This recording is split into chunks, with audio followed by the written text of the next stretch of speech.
10 de la mañana con 59 minutos, estamos de regreso a nuestro programa Tiempo Libre en Verano. Mira qué bien. ¿Qué te parece? ¿Y tú vienes de polera o qué? Claro, porque estamos sí, más largos, más... Pero está siempre, bien, siempre sí. como funcionario público, los días Está libres bien. más sport, Más sport.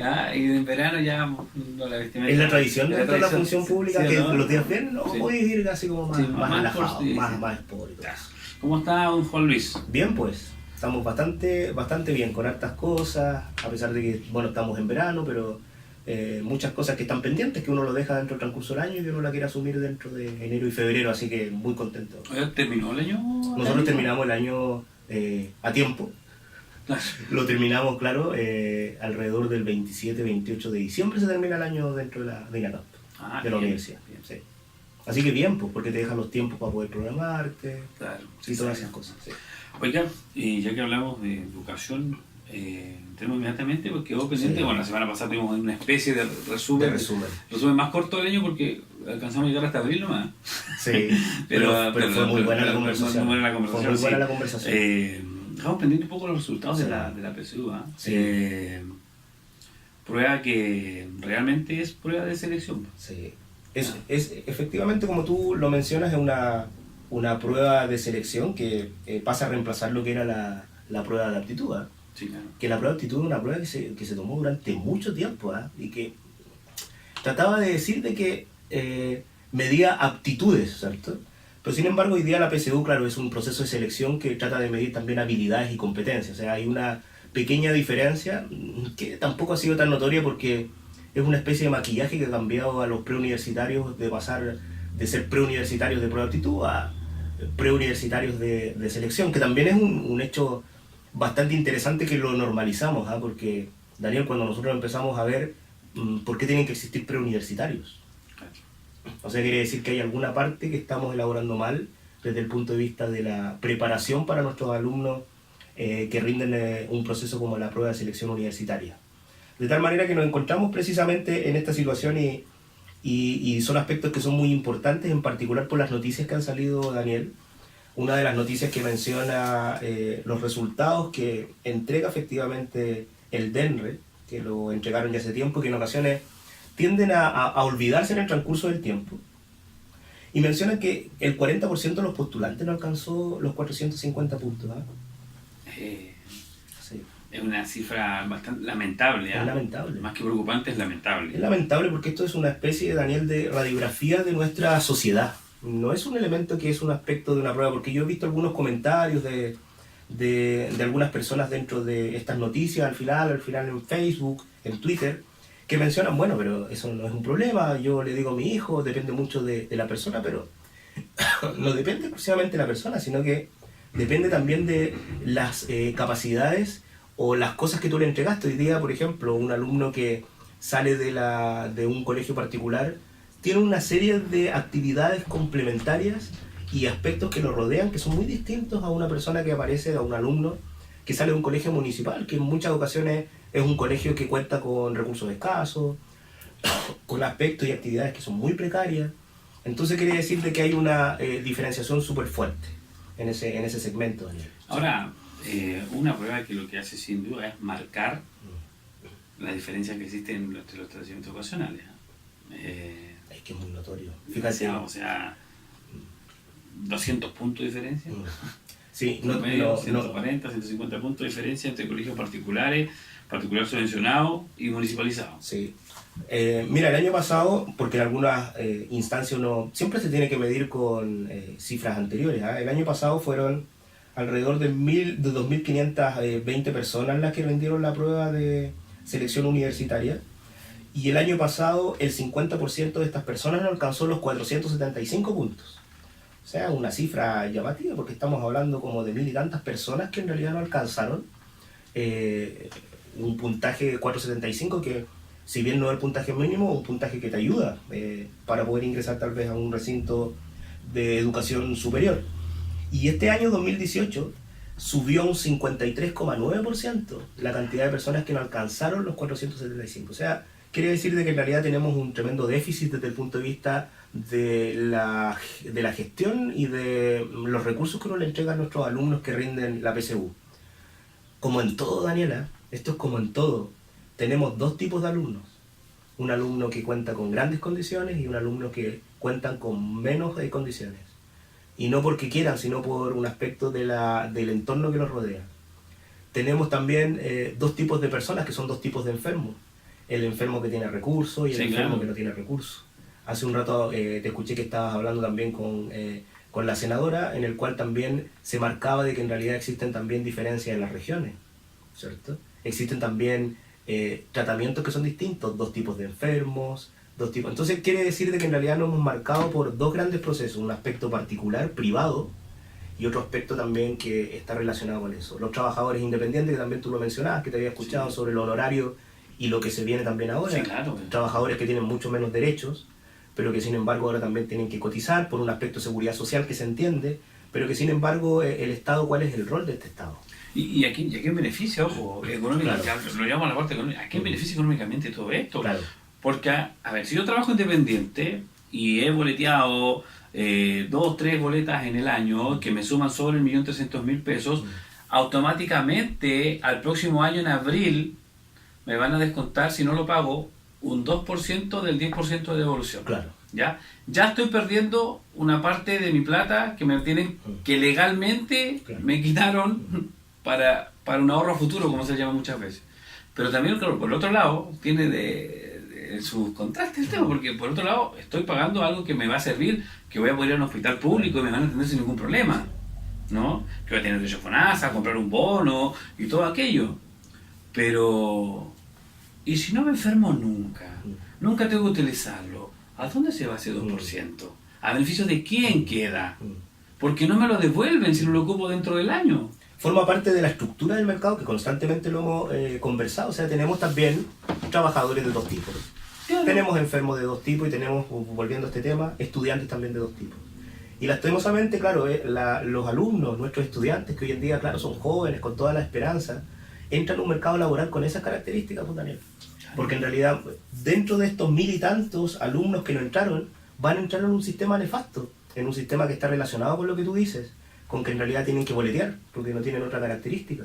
Porque el mercado de trabajo no ha generado, por ejemplo, una instancia para que tú puedas, por ejemplo, desarrollar tus potencialidades. Y eso también, porque también la universidad, entonces, la universidad también no ha generado también las condiciones para que tú puedas tener un puesto destacado. Entonces, es un círculo vicioso, Daniel. Y ahora, yo me pregunto por qué. Claro, ¿va a salir más a cuenta entonces subcontratar gente? Es probable, claro. Es probable. Con el sistema sí. Yo no digo que la ley sea mala, porque no sé, yo creo que tiene más positivo que negativo, si lo miramos por el lado de seguridad social, ¿no? Del tema social. Pero recordemos que la mayoría de las empresas ya tienen por lo menos 6 o 8 cajas instaladas, robotizadas. Claro, que era lo que nosotros ya hemos hablado mucho tiempo sobre la automatización. Entonces, también vamos perdiendo a los trabajadores independientes, pues no fortaleciendo. Yo creo que era mejor fortalecer el espacio para los trabajadores independientes que de una cierta manera, o queremos terminar con la independencia laboral. Sí, se vuelve complicado todo este tema, en particular por lo que estamos viviendo en lo que bien menciona en el proceso de la automatización. El chileno, como ya lo habíamos visto según un estudio de la OCDE de hace unos 6-7 meses atrás, mencionaba que el chileno, en particular esos cargos, tienen alrededor de un 50 y un 70% de ser reemplazados por máquinas.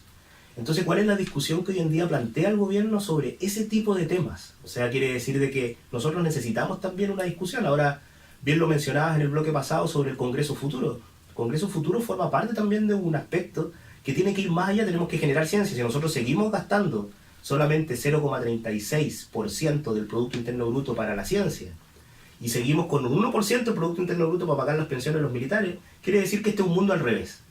Es un mundo en el cual nosotros en realidad estamos colocando los huevos en canastas que te generan tal vez algún aspecto de déficit y que no te permiten desarrollar estas potencialidades. Entonces, hoy en día, un alumno que rinde la PSU y que proviene de un colegio particular tiene muchas mayores posibilidades de vida, Daniel. No es una cosa solamente de la prueba de selección, porque la prueba de selección es como cuando uno va a un médico, para que lo entienda alguien que me está escuchando y que me entienda un poco mejor, a ti te sacan una radiografía y en la radiografía sale si tú tienes alguna dolencia. La PSU es una radiografía y muestra una dolencia, un dolor dentro de la sociedad en el cual efectivamente existen familias que no pueden pagar las mensualidades enormes que tienen un colegio particular Y esto no es en contra de los colegios particulares, porque los colegios particulares existen en todo el mundo. Es cómo los municipales crecen para poder ser, por ejemplo, cercanos a los rendimientos de un colegio particular. Ya la semana pasada lo mencionábamos. O sea, para que algunos sepan, yo tenía aquí las colegiaturas que eran las 10 más caras dentro de Chile, y rondan alrededor de los 261.000 pesos mensuales. Sí, ese es el promedio, ¿no? O sea, si tú te fijas, está cercano a la remuneración, al salario mínimo. O sea, quiere decir que hay personas, y cuando nosotros analizamos que el mercado laboral, el 70% del mercado laboral, el 70% recibe menos de 550.000 pesos, o sea, menos va a poder pagar 261.000 pesos para... Pero ese promedio, miren, yo hice algunas consultas, ¿sí? Y la gran mayoría de alumnos o de padres y apoderados que cancelan esa mensualidad que está cercano, es porque ganan a veces 3 veces más. Pero o sea, por supuesto. 3 sueldos mínimos, ¿no? Y si lo llevamos a la matemática, está a 291.000 pesos y fracción el sueldo mínimo, ¿no? Lo multiplicamos por 3, son 873.000 pesos. Sí. Así todo no les alcanza bien, claro, pero hacen el esfuerzo, porque ven en el futuro educacional de su hijo siendo quizás un mejor profesional. Y ahí viene el endeudamiento. Y viene el endeudamiento, porque si a esos 873 le restamos los 261 que sale una mensualidad en un colegio normal, promedio, ¿ya? O sea, nos queda... vamos a hacer bien el ejercicio para que... Nos quedan 612.000 pesos. Con el cual tienes que hacer, y por lo general las familias no tienen, estamos hablando que es el caso de un hijo. A eso le restamos como mínimo 200 más. Le restamos 200.000 pesos entre luz, gas, agua y benzina para el auto, solamente para ir a dejar al hijo al colegio. Nos quedan 412.000 pesos. Con suerte. Sí. Y le seguimos restando a esos 412.000. Le restamos, no sé... la comida. Que pueden ser unos 250.000, 240.000 pesos. Sí, pongámosle 200.000 para ir cerrando cifras. Nos va a quedar 200.000 pesos. Sí. ¿Y con qué damos vuelta? ¿Con qué damos vuelta? Entonces, ¿vale la pena quizás ir a pagar tanta mensualidad a un colegio? Bueno, pensando en los resultados que posterior vienen, obviamente que sí. Hoy día, por ejemplo, uno de los colegios que nosotros tenemos que destacar es el Colegio Cruz del Sur. Está dentro de los 50 mejores colegios de Chile. O sea, es un aspecto fundamental. 50 mejores colegios, bueno, ¿de acuerdo a qué? De acuerdo a la medición de la PSU. O sea, quiere decir que está dentro de estos 50 colegios, pero la mensualidad también es alta. Esto no es, por supuesto, nada con el colegio, porque es una cosa de felicitar al Colegio Cruz del Sur que se encuentra en esa instancia tan alta, o que uno de los colegios o uno de los alumnos del colegio alemán también haya alcanzado, por ejemplo, un puntaje nacional. Eso es algo notable. Pero muchas veces, Juan Luis, ¿qué es lo que ocurre con los municipales? De esos 200.000 pesos que nos quedan de los 800 y tantos que ganábamos mensual y empezamos a descontar por locomoción, alimentación, benzina, mensualidad, de esos 200.000 pesos la mitad se nos va también para reforzar clases. Pero por supuesto. O sea, porque no solamente... es una mentira de repente. Nosotros solamente, Daniel, estamos hablando de la mensualidad. Porque, por ejemplo, la mensualidad, 261.000 en el Cambridge College, que es el que ocupa el primer lugar a nivel nacional. Es un colegio que... La mensualidad está muy cercana a los colegios que existen acá en Punta Arenas, en Magallanes. Pero el costo de la matrícula para ingresar solamente aquí son 281.000 pesos. Y la cuota de incorporación, porque aparte de la matrícula ellos pagan una cuota extra de incorporación, son 616.000 pesos. Entonces, son una gran cantidad, y este es uno de los colegios que está en la media, porque cuando hablamos de colegios que son bastante más caros, por ejemplo, el Colegio Alemán de Concepción, ¿cierto? Cuando nosotros hablamos, son alrededor de 22 estudiantes por nivel.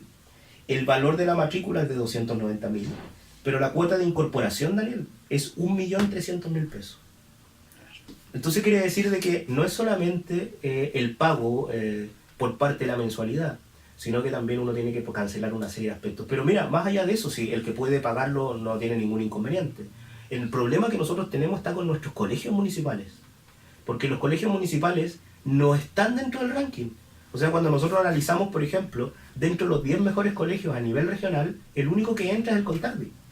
Nosotros no tenemos otro que tenga resultados que esté dentro de esos 10 colegios, que nos permita. Todos los colegios son particulares los que están dentro de los 10 primeros y los que obtienen básicamente la posibilidad de preparar bien a tus alumnos para que en realidad puedan rendir. Entonces, ¿en qué estamos fallando, Daniel? Porque esto molesta en este aspecto de esta radiografía, y molesta porque en realidad nosotros vemos esa diferencia que nosotros habíamos hablado, la dualidad, ¿cierto? Del doble enfermo, un enfermo que tiene plata y otro enfermo que no tiene. El estudiante, un estudiante que tiene plata y otro que no tiene. No es criticar a los que tienen dinero, sino que efectivamente cómo los municipales lo logramos equiparar. Va un tema más allá también, porque hay varios profesores, por ejemplo, no todos, pero varios, que trabajan horas en un colegio particular y horas a través de la corporación municipal o horas a través de un particular subvencionado. Y son el mismo profesor, para las mismas edades de alumnos, mismos cursos, pero ¿cuál es la diferencia? ¿Dónde nace la diferencia ahí? Si el alumno del alemán, con el mismo profesor que le hace clases, no sé, en el Don Bosco y hace clase en el Contardi, ¿cuál es la escala que se forma? Si el profesor es el mismo, ¿hay formas distintas de enseñar? No debiera. Es extraño, es todo un círculo que está dando vuelta, porque algunos teóricos hablan también de la potencia que tiene la familia. Hay que olvidar que la familia es fundamental dentro del proceso de formación de tu hijo. Sí, claro. Pero es extraño. Pero adentro del aula, dentro de la sala de clase, donde va el alumno, se sienta a escuchar, a leer, a escribir, a pensar, a ejercitar, no está la familia detrás. Es que, mira, estamos siguiendo con un esquema que esto va cada vez peor. De tal manera que el 2016 los resultados fueron malos. El 2017 los resultados fueron malos. Yo no sé cuál es la diferencia de lo que se hizo entre el 2017 y el 2018. Porque ¿cuáles fueron el plan de contingencia? Y lo que yo veo, por ejemplo, que hoy en día en los medios también ya se ha olvidado el proceso de cómo va a ser la reforma o qué elemento va a incorporar parte de alguna reforma o dinero que les va a entregar a los colegios. Ya bien se menciona el problema que tenemos con las corporaciones municipales, ¿cierto? Cuando dependían los colegios y todo lo que dependen básicamente de este atributo. Entonces, tenemos, por ejemplo, una problemática fuerte dentro de este aspecto. Profesores que en ocasiones no reciben su remuneración. Hay todo un círculo vicioso que en realidad requiere una reestructuración por parte del Estado y que permita que nuestros alumnos que estudian en colegios municipales, que estudian en el Contardi, que salen del INSUCO, que en los colegios salesianos, ¿cierto? Como el San José, yo soy salesiano, como el Don Bosco, en realidad tengan oportunidades también para poder alcanzar estos aspectos a través de generación de atributos. La educación es lo más importante, no lo podemos entregar la educación al mercado. Tiene que haber también una alternativa para que nuestros alumnos que provienen de clases vulnerables tengan posibilidades, tengan oportunidades. Es una brecha que todos nos gustaría alcanzar en el sentido de que de igualar. Bueno, pero este tipo de profesores quizás hablen también de un tipo de mentalidad más abierta a generar procesos de cambio. Yo creo que falta acá una intervención urgente del Ministerio de Educación, o se interviene el Ministerio, o el Ministerio comienza a intervenir cuáles son los procesos. Porque no se explica, insisto, un resultado tan bajo de alumnos, que claro, sacamos promedio por colegio, ¿no? Pero si lo llevamos a individualizar por alumno, hay alumnos que con el mismo profesor sacan mayor puntaje. Y eso no debería ocurrir si el mismo profesor. Entonces son temas que hay que entrar a analizar. Hay que entrar, ¿no? El tema de los preuniversitarios y todo eso, son aspectos de lógica, Daniela. Lo que mencionabas delante, el aspecto de los remedios para los adultos mayores, son aspectos de lógica. Entonces, a mí me da pena porque en realidad uno ya se predispone a que los resultados del año 2019 también van a ser malos. Es porque, ¿cuál es la discusión que se está generando durante este Claro, este ahora proceso? hay que entender también que no es un proceso que se pueda liderar ni cambiar de un año para otro, o de un año para otro. Pero ya llevamos harto tiempo con la PC. Ya llevamos bastante tiempo. Ya se han hecho reformas entre medio. Ya se han inyectado dinero a eso. Y uno ve que la educación cada vez, desde el punto de vista de la operatividad de trabajo de los recintos municipales, cada vez tienen mayores carencias. Sí. Siento que el problema, por supuesto, no es el profesor, que yo admiro a los profesores que trabajan en el sistema municipal, porque en realidad con lo poco que tienen hacen en ocasiones maravillas, ¿cierto? Sí. Son muy entregados dentro de esto. En cambio, un profesor en otro segmento privado tiene muchos mayores recursos. Sí. Tienen clases de música, y tú mismo tal vez desde el punto de vista de las escuelas de fútbol que tienen, o sea, tienen mayores recursos. Entonces, clubes deportivos, gente, hacen maravillas con pocos recursos para poder alcanzar resultados que están en una posición distinta, en oportunidades distintas y en cosas distintas. La gracia es premiar el talento. Lo que usted señala lleva solo una palabra: esfuerzo y perseverancia, nada más. Así es. Juan Luis, buena conversa nuevamente. Bueno, como siempre. Me gustó conversar de esos temas, ¿no? Con otra mirada distinta, ¿no? De lo que es la actualidad en materia educacional, económica, laboral de nuestro país. El próximo lunes sigue usted Por supuesto, yo siempre voy viniendo. Sí, por supuesto. Vamos para coordinar también día y hora de quien esté a cargo de hacer este programa, que por lo menos de mi parte yo dejo de hacerlo el día viernes, Claro. así que... Pero te esperamos en marzo, como siempre. febrero, bueno, Febrero, perfecto. perfecto. Si no, cada 2 meses de vacaciones Claro, tampoco, sí. ¿no? Sí. Claro, sí, pero así que vamos a seguir contando, vamos a estar atentos también ahí, siempre seguimos la radio nosotros, esto nos gusta, así que Sí. el año pasado, me recuerdo, estaba de vacaciones, escuchando en una micro, y me puse a revisar por Facebook, o sea, por la página web de la radio, la transmisión, porque habíamos comenzado con la transmisión en vivo de la tele, Claro. a través de la página web. Pero Oiga, bien. y siguiendo los programas, me acuerdo ese día estuve invitada en este programa